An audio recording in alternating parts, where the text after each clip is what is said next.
Welcome, my friends. Please sit down and get comfortable. Imagine we are sitting around a quiet garden under a soft evening sky. The air is warm.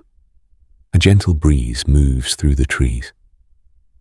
Tonight, I want to tell you a story about something very simple. It is something you may spread on toast in the morning. Something green, creamy, and smooth. It is the story of the avocado. But have you ever stopped to wonder, where did this fruit truly come from? Before it was sliced into salads, before it was mashed into guacamole, before it became a symbol of modern health, the avocado had a secret life.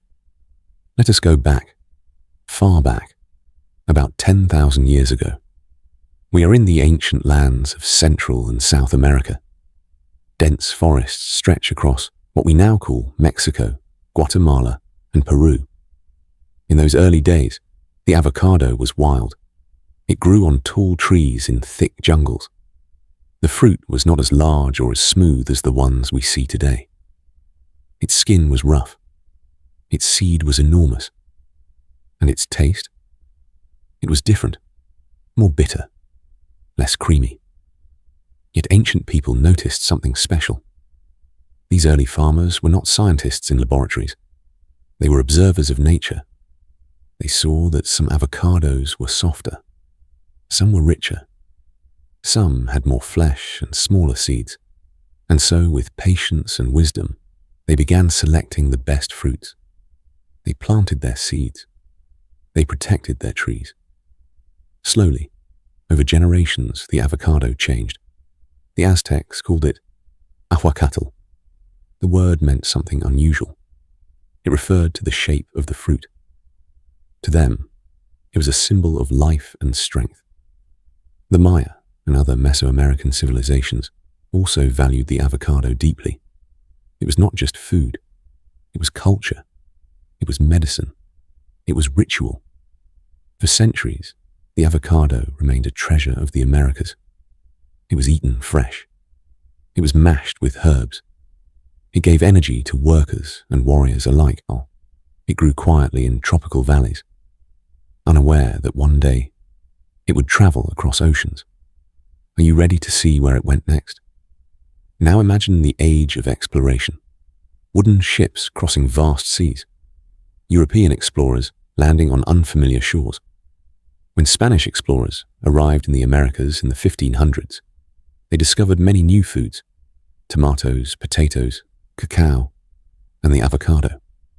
At first, Europeans were unsure about it. Its texture was strange. It was neither sweet like fruit, nor savory like vegetables. It was something in between. But they recognized its richness. The Spanish carried avocado seeds back to Europe and eventually to other colonies. The fruit slowly spread to the Caribbean and parts of South America. Yet for many years, it remained a regional crop. It did not yet conquer the world. The avocado tree has particular needs. It requires warmth. It cannot survive frost. It needs careful pollination. It is delicate in its own way. In the 1800s, avocado trees were introduced to places like California and Florida. The climate was suitable. The trees adapted. Farmers experimented with different varieties. And then, something important happened. In the 1920s, a mail carrier named Rudolf Hass in California planted a particular avocado tree. That tree produced a fruit with rough, dark skin and a rich, buttery taste. It was different from other avocados at the time. Stronger, more flavorful.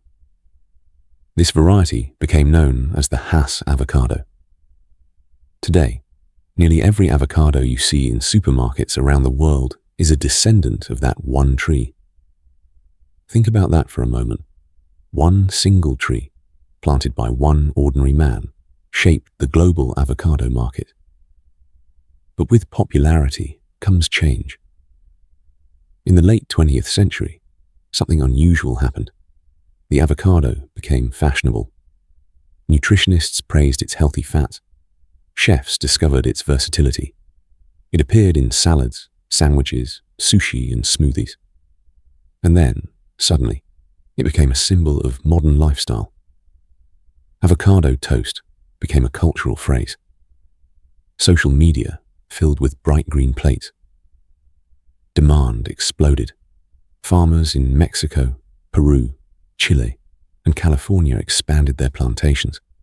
The fruit was now traveling by refrigerated trucks and ships to Europe, Asia, and beyond. What once grew quietly in ancient forests was now part of a global supply chain. But my friends, as with many popular crops, there are challenges. Growing avocados requires water, a lot of water. In some regions, water shortages became a serious issue. Forests were cleared to plant more trees. In certain areas, criminal groups even became involved in the avocado trade because it was so profitable, and some people began calling it green gold. And so we must ask, at what cost does our modern appetite grow? Just as the banana faced disease and monoculture problems, the avocado also faces risks. When farmers plant only one variety, like the Hass, they create vulnerability. A single disease or pest can threaten entire plantations. Scientists today are studying ways to protect avocado trees from climate change and new plant diseases. Some researchers are exploring wild avocado varieties hidden in forests, tough ancestors that may carry natural resistance. Others are improving irrigation methods to reduce water waste. Farmers are learning more sustainable practices. Consumers are beginning to ask important questions. Where did this avocado come from? Was it grown responsibly? Was it fair to the workers? The avocado story is not just about taste. It is about balance. Now imagine yourself holding an avocado in your hand. Its dark, textured skin hides something soft and vibrant inside. When you cut it open, you reveal a bright green heart. That green heart connects you to ancient farmers in Mesoamerica. It connects you to Spanish explorers, to California growers, to modern scientists. It connects you to rainforests and irrigation fields. The avocado is a symbol of transformation. It began as a wild fruit with a giant seed in a tropical forest. It became a sacred crop of ancient civilizations. It crossed oceans. It adapted to new lands. It survived centuries of change. And today, it sits quietly on your kitchen counter. Such a simple fruit, such a complex journey. As our evening comes to an end, let us remember something important. Every fruit we eat has a story. Every bite carries history. Curiosity shaped the avocado. Trade spread it. Science refined it. And now, responsibility must protect it. The next time you slice an avocado, pause for just a moment. Think about the forests of Mexico. Think about ancient hands planting seeds. Think about one man named Hass, who planted a tree without knowing he would change the world. The avocado reminds us that even the simplest things carry extraordinary stories. Thank you for listening tonight. I hope this story made your world a little greener, a little richer, and a little more thoughtful.